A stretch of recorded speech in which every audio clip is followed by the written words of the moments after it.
Here we go. Good afternoon, Brian. Uh-oh. Brian disappeared. As we wait for Brian to get back.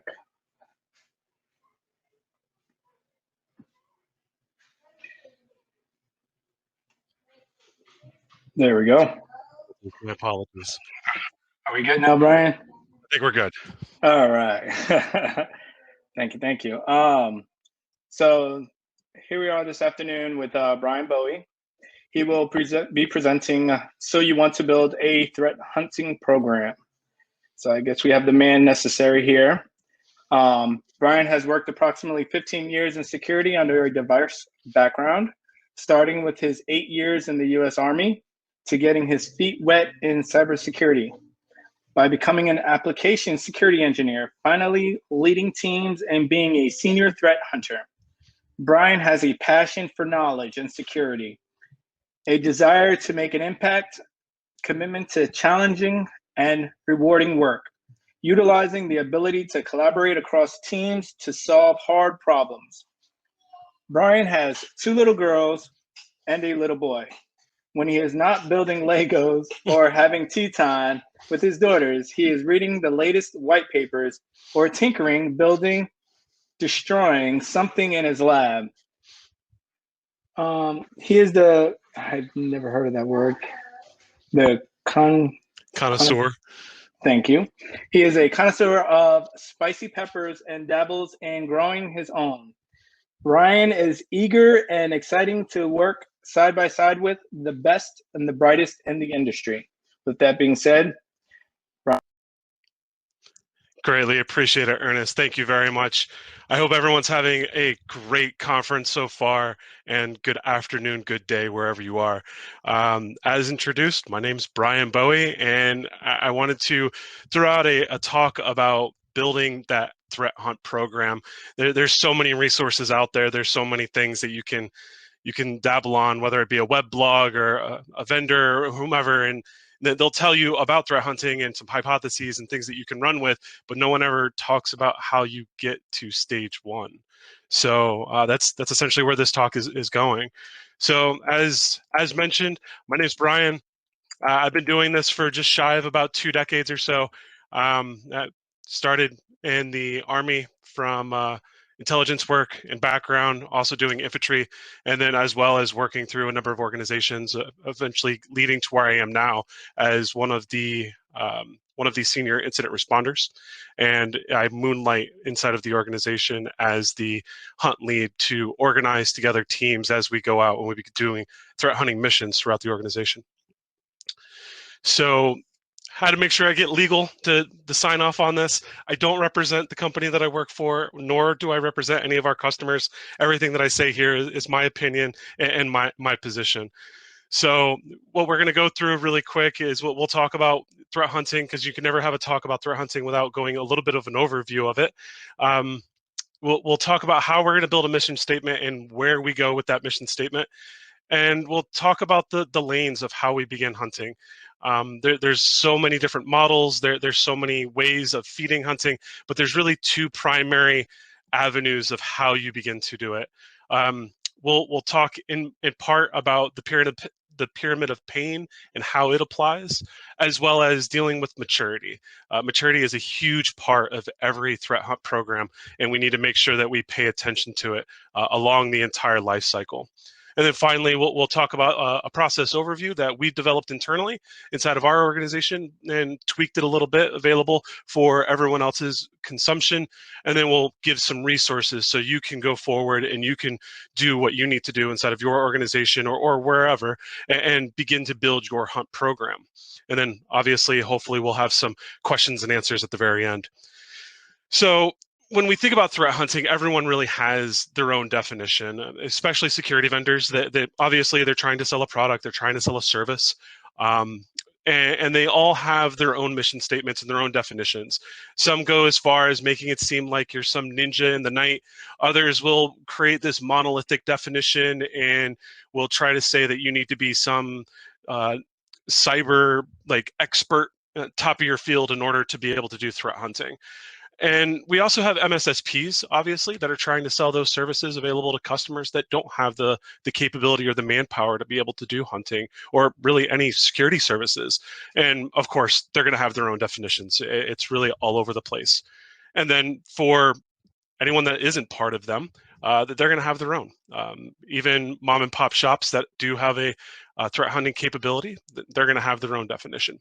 And while yes, there is the NIST control for threat hunting that has now been released as part of RA 10, nobody really aligns to it directly. So what we want to do is we want to kind of take a step back and define what threat hunting means to us. But what also tends to happen is when we look at all those other organizations and all of those definitions, they really all harp on one thing. Whatever hunt program that you do, it's going to find the baddies, and you're going to be walking away with APTs and cuffs every time. And it couldn't be furthest from the truth.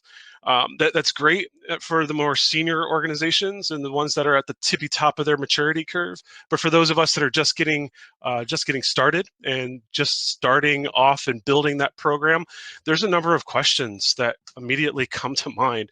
And it really all boils down to, where do I start? How do I even begin doing this? What do I need to be successful?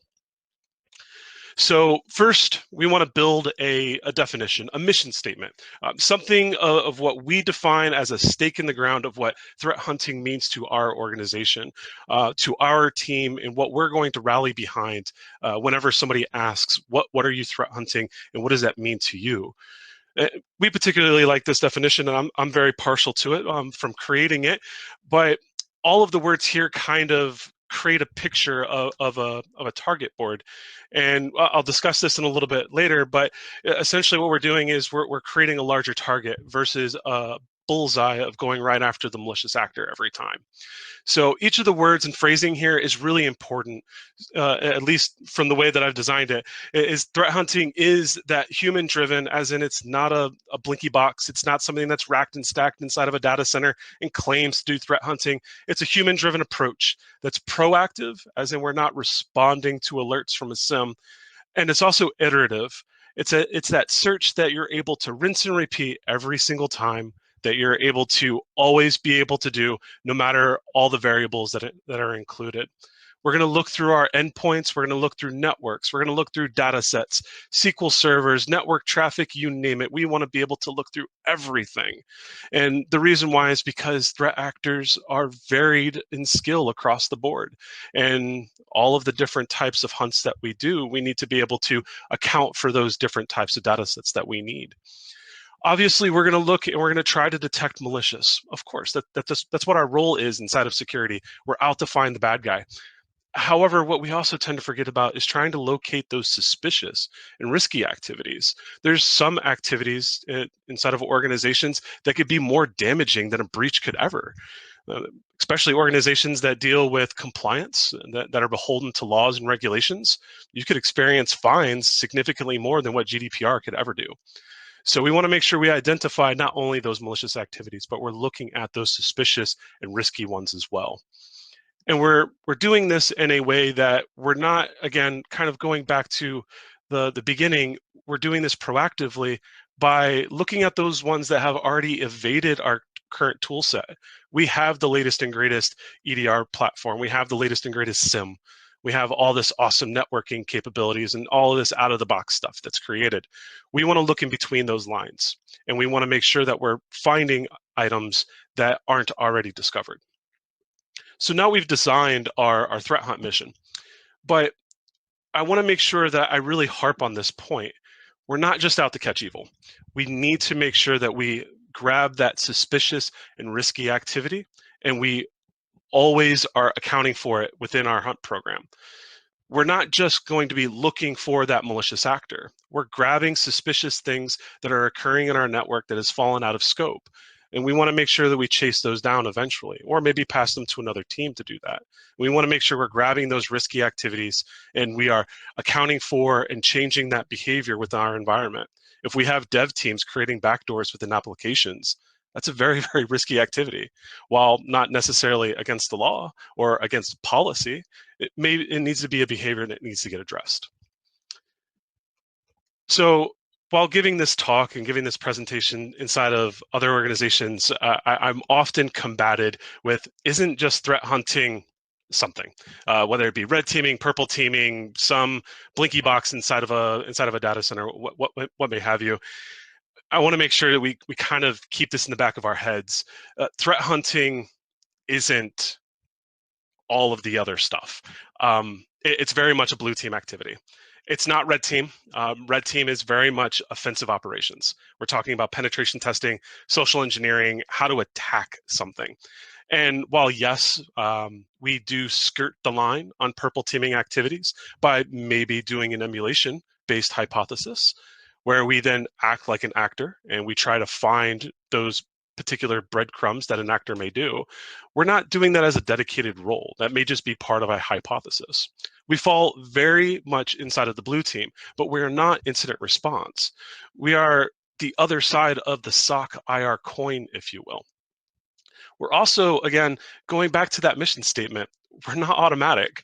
We're not just a blinky box that just always churns out some type of an alert or some type of notifications. We're going to find things and other times we're not. So we need to make sure that we account for those. And then, as always, results aren't guaranteed. We need to make sure that we let our leadership know that when we do go out for a hunt, we aren't always going to come home with something. It just happens to be the way of the beast. So as we begin going down that process, can't see the slides. I am so sorry. All right, hopefully y'all can see the slides now. All right, so going back from the last slide to this one here, my apologies for missing that front half. When we begin our hunting program, we really need to settle on two different paths. We have an unstructured path and we have a structured path. And unstructured is really just a fancy way of saying ad hoc, doing ad hoc hunting. And ad hoc hunting is really simple. It's very agile, very flexible scope. We can say we're only looking in this part of the network, and then we can change that as we need to as we begin looking around. And there's normally no dedicated team. Oftentimes we're finding a news article or a blog or something, and we're saying, oh, have we seen this before? And then you go and you perform an ad hoc hunt. You're looking for evidence thereof that an attack has occurred. However, there are some major drawbacks. It's normally undocumented. When somebody goes and they read that blog post and they go and they begin hunting, they don't really document what they found. Did they find anything? What were the queries that they used if they were using a SIM? How long did it take? And really what happens is the success and failure rate is really unknown. So we don't really have a level of effort measured on how successful those ad hoc hunts are. What we also tend to find is that when we look at hunts historically, we don't know if somebody performed an ad hoc hunt because of that undocumented nature. How do we know if somebody looked at a DNS desync last month or a year ago? How often are we looking at those? So we need to make sure that we kind of account for the lack of documentation that comes with ad hoc hunting. And from a structured side, it's a little bit more straightforward. We're organizing a team of individuals. And for those of you that may have dedicated staff, you already have a number of individuals assigned to you, and you're able to perform your hunts with said team. Hopefully that team is cross-functional in a way of expertise. They understand intelligence, they understand endpoints, network forensics, endpoint forensics, etc. For those of you that don't have dedicated teams, you may need to pull on other bodies across your organization. And hopefully you'll be able to pull on a number of teams and get a number of different individuals that specialize in those roles. Those would be really, really helpful as you begin to build out your hypotheses and go and look. You're going to get different viewpoints. You're going to get different understandings and different levels of maturity of those particular individuals. Everything from the most green junior SOC analyst all the way to your most amazing incident responder and digital forensics person. We're going to make sure that all of our processes are task and ticket driven. We want to make sure we are doing an iterative approach. We can rinse and repeat it every single time. And while the details may change, the overall structure and the framework is there available for us as we need it. We're going to make sure that we focus our scope, and each of those hypothesis themes, or each of those hunts, if you will, they're going to be dedicated to a very specific area or a very specific target. Anything that falls outside of it will obviously should be documented. It should be followed up on. However, we want to make sure that we don't have scope creep. What'll happen is that'll end up blowing out your hunts, and you'll start going off in a million different directions. And we want to avoid that. That's where the structured nature comes in. What'll happen is when you do finalize your end of your hunts, you're able to build solid metrics. You're able to provide those details back to your senior management and show the success and show where things can be improved and where those items that are available to be measured are, and you're able to ultimately give that back to your management team. Obviously, there are drawbacks. When we talk about structured hunting, it takes a lot of effort, and there's a lot of resources that are really needed. Everything from tooling to expertise to everything else in between. And then we also really need that approval from management. If you don't have your managers signing off and saying that, yes, we're going to be doing structured hunting, what's going to happen is they're going to start asking questions around, what are you doing with your time? And why aren't you doing what you were initially hired for? So we want to make sure that we're being transparent and completely visible to our management team and letting them know upfront what we plan on doing and what we plan on delivering so they can be successful in their future reportings up the rest of the chain. I do want to make sure I make a big note here. Just because you have a structured program, never, ever should you have to worry about dissuading someone from doing ad hoc hunting. Everyone should always be curious. If you're interested in wanting to look, whether you're on a dedicated hunt team or not, you should always feel inspired and empowered to be able to look within your environment and to find items in an ad hoc way. Just keep in mind that we do have some downsides when we do that, because it's normally not documented. If you can find a way to document it and reduce those impacts, by all means, it's great. Absolutely helpful all across the board. So for those of you that are aware of the Pyramid of Pain, awesome. For those of you that aren't, it was created by David Bianco back in 2013. And it essentially measures the different pain points, if you will, of all of the different artifacts, of all of the different items within the cyber world, when we begin to look at how we want to monitor and how we want to try to combat those items. Everything from gathering hashes, which is trivially easy, as well as blocking them within our tool sets, all the way to going against our tactics, techniques, and procedures, TTPs, which is more behavioral. And what's really important here is we have to kind of set the tone of where we're going with hunting. It's really easy to grab a hash list and then look across your network. That's relatively trivial. But what we want to do is we want to try to avoid that where possible. We want to make that as part of our SIM. Let the SIM do the heavy work. We want to try to divide and conquer here, if you will. Turn that into an automated capability. Get rid of that out of your scope for your hunts. Make it to where it's not something that you need to worry about. It then starts shrinking down the need of what exactly you're trying to deliver.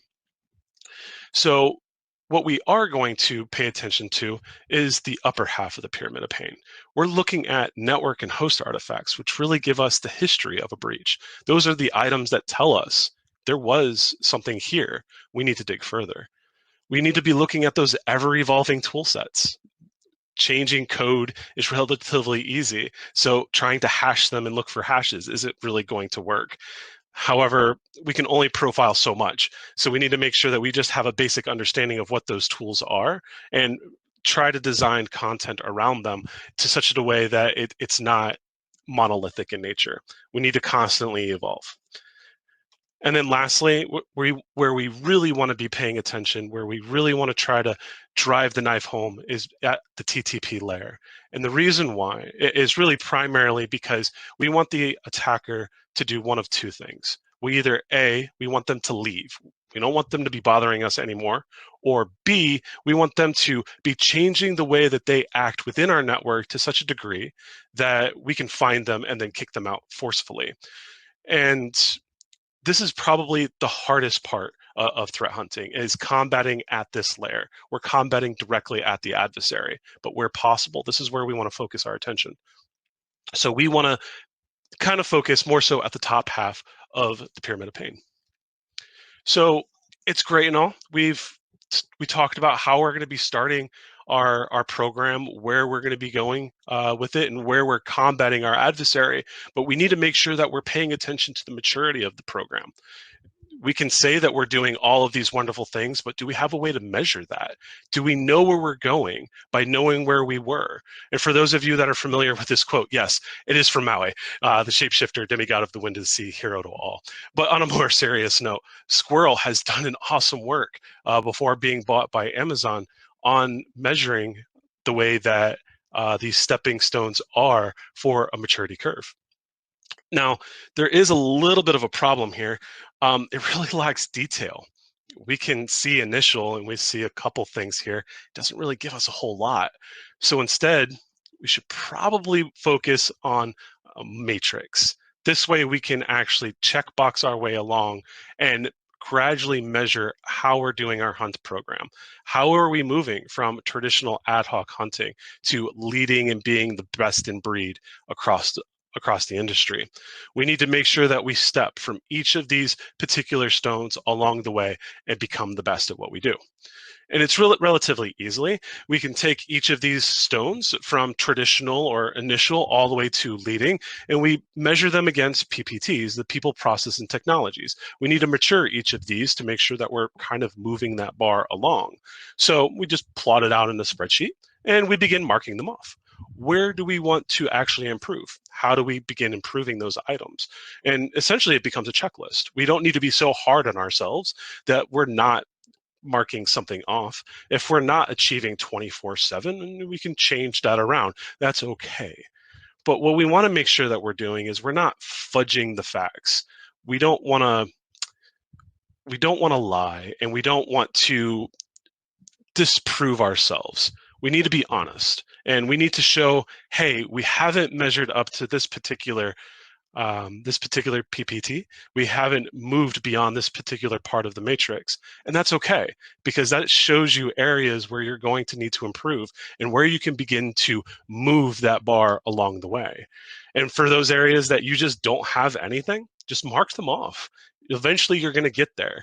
No one says that you have to be able to turn over the world's leading hunt program overnight. So start small and grab bite-sized chunks and move along the way. So great. Now we got all of this information, but how do we begin plotting this out? Well, let's take a look at a 10,000-foot view. And we can break down threat hunting really into 4 main phases. Again, we're looking for that iterative approach. So we need to make sure that we document our way of doing processes. If we're moving from pre-hunt to hunting to post-hunting and reporting, we need to make sure that we show each of these phases along the way. And taking those 4 phases, we can kind of break them down a little bit further. And at least for us, what we've done is we've taken pre-hunting and we've essentially established a way of gathering the resources that we need before we can actually really start churning and burning through a bunch of data. We want to make sure that everyone's up to speed. We want to make sure everyone has the appropriate resources needed. Do they have access to that tool over there? Do they know where that particular log source is? Do they need additional training and things of that nature? We want to make sure that we have everyone as close as they can to the same bar before we really get started within our hunt program. And then finally, we want to make sure that we're gathering around a number of hypotheses around what exactly our particular target is. For us, we use the grand theme approach, where we decide we're going to pick a particular theme, and then we generate hypotheses around that theme and then begin to hunt it. When we move into the hunt phase, as you'll notice, this particular bar is a bit different from its brother above, and it's set a solid bar. And it's because these 3 items all happen simultaneously. As you begin hunting, you'll need to modify that hypothesis. You'll need to change the way that you look at the particular data sets. You're going to need to look at false positives differently than what you look at real data. And you're going to need to change those queries appropriately. And you'll make sure that you keep notes along the way. This is going to really help you help the rest of the program looking forward as we begin documenting everything. Excuse me. When we move into the final wrap up, it's really the post hunt. We want to make sure that we pull everything together and we kind of give everyone that sigh of relief. We're done. We're no longer out in the woods. Let's go ahead and pack everything up and start heading home. We're going to wrap up any of our tickets, any of our final notes. We want to make sure we do a gap analysis. What roadblocks were in place that prevented us from doing a particular hunt? Are we missing content detections? Or are you missing log sources? Do we just not see something? What particular gap occurred that prevented us from being more successful than what we were? And then obviously we need to make sure that we raise those to the appropriate teams and get those items addressed. I'm a big fan of lessons learned. So as always, I strongly believe that lessons learned should always be a part of any particular item, whether it be incident response or a particular SOC alert. There's always some lesson to be learned from some type of activity. Anything that's gone good, anything that could have been improved, and things that went south. We want to make sure that we keep those documentations. We're constantly evolving and we're constantly changing. We don't want to become so static in our process that it then starts collecting dust and we have no way of evolving over time. And then finally, because remember, we're management approved, we need to make sure that we give back the management team exactly what they need. We need to give them back those statistics and metrics around what exactly happened inside of our hunt, and then any findings that came along the way. If happens to be more applicable to you, creating an executive summary and giving that over to your executive leadership or your senior leadership. We want to make sure that we close out any master tracking that we're doing, whether it being the master ticket that houses all of your hunt data, or whether it happens to be a particular capture group of where you're putting all your documentation. And then finally, if you found any content, any queries, anything that you can say, we can alert on that in the future, and we will make sure that we find bad.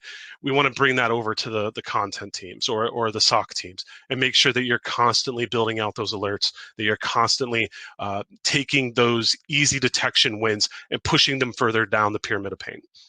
And then finally, for those of you that lead, you're going to need to prepare for the next hunt. It's going to take time, so we need to make sure that we account for that. So how does this look over a timeline? Some individuals and some companies will say that they do week-long or 2-week-long sprints, and that's great. But maturity is really going to dictate how long your particular time schedule is.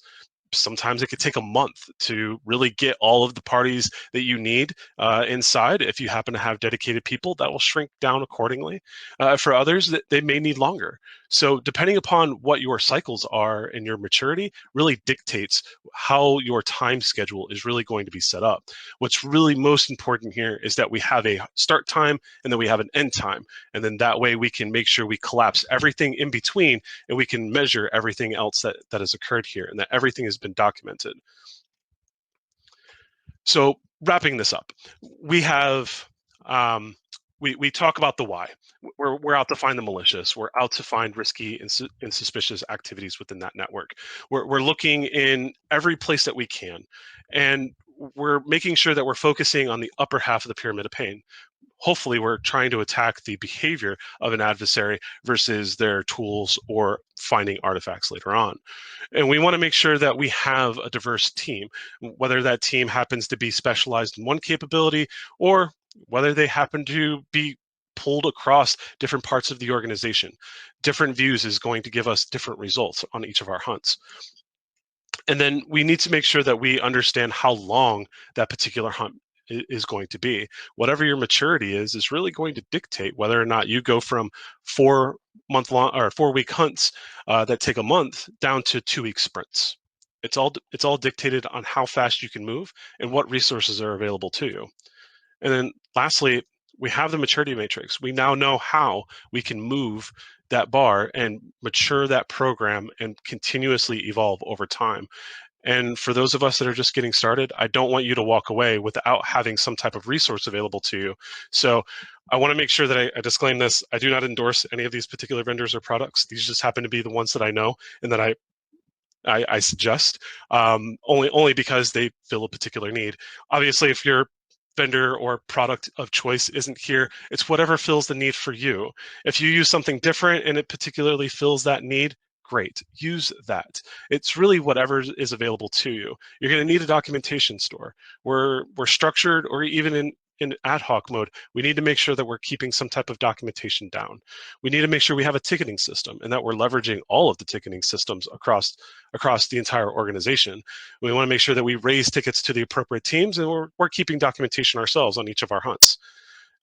I critically believe that communication is very key. So having a chat client is really going to be helpful, especially now in this time of COVID. We want to make sure everyone's able to communicate. And we're building reports, so we're going to need some type of document processing. And no hunt can ever be complete without some type of an event log or a log manager. If you don't have some type of central place of where you're storing all of your logs, that's a problem, and that needs to be addressed first and foremost. You need to be able to centralize all of your logs available to you into one particular place.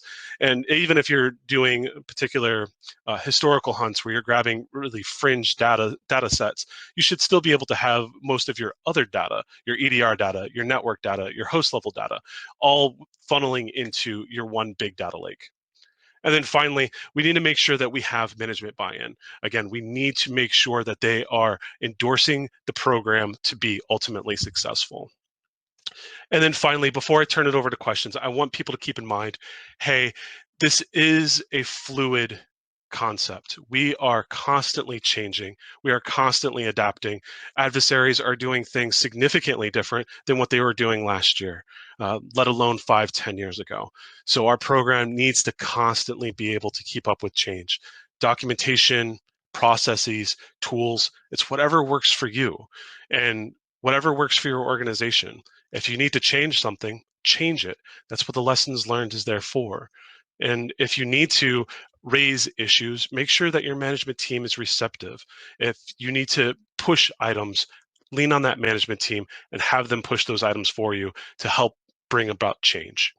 And with that, if anyone wants this particular presentation, it's available on my GitHub page, and I open the floor to any questions.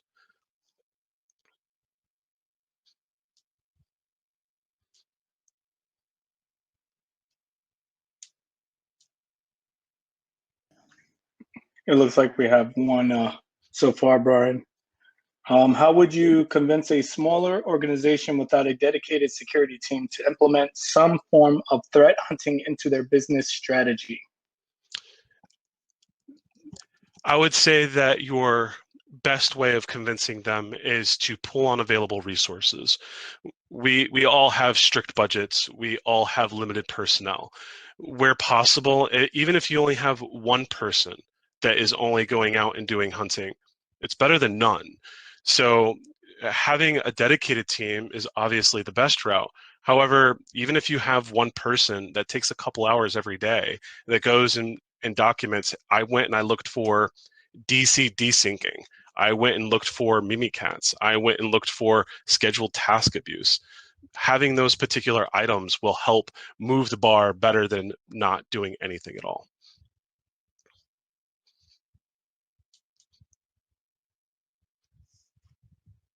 Thank you for that response, Brian. Does anybody else have any questions? You can also post in general chat if you don't know where the Q&A is.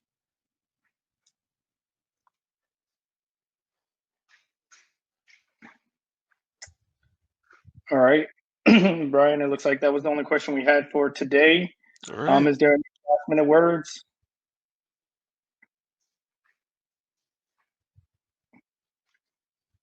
Can you hear me, Brian? Yeah, no, I'm sorry. No, really, I greatly appreciate the chance to be able to talk here today, and thank you everyone for coming out and listening to me ramble. Obviously, if you ever have any questions, feel free to reach out. I'll be more than happy to answer them wherever I can, and hopefully I'll see you guys again. Thank you. Hold on, Brian, don't leave us yet. We actually had a question at the last minute. Yep. Baseline skills to build a threat team. what are the baseline skills to build a threat team? Curiosity. That is the absolute minimum requirement for any type of hunt team. You can have senior individuals, and they're going to be the ones that really make the program ultimately successful and can really bring it far along the way. However, really, it's curiosity. You can have oftentimes we often have very junior analysts as part of our hunt teams. It's because they're very curious that we want to bring them in. They will learn the most during those particular campaigns because they're learning and thinking outside of the box, outside of their normal day-to-day. So I would say that the baseline requirement is just being curious, kind of sticking outside of the status quo. Don't just assume that everything's a checkbox or this is the way that the adversary has been documented to work. Things are going to change. So being curious and saying, that looks strange, and then chasing that thread, I would say that would probably be the most key and baseline requirement. Everything else is just a plus. Awesome. Thank you for that response, Bryan. And of course, you said your last minute words already. So with that being said, if no one else has any more questions, and you still are intrigued on what he had to speak about today, he can be reached out on github.com/polarbeargod/presentations if you want the presentation here, but you can also reach out to him. That being said, thank you, Bryan, for today's talk.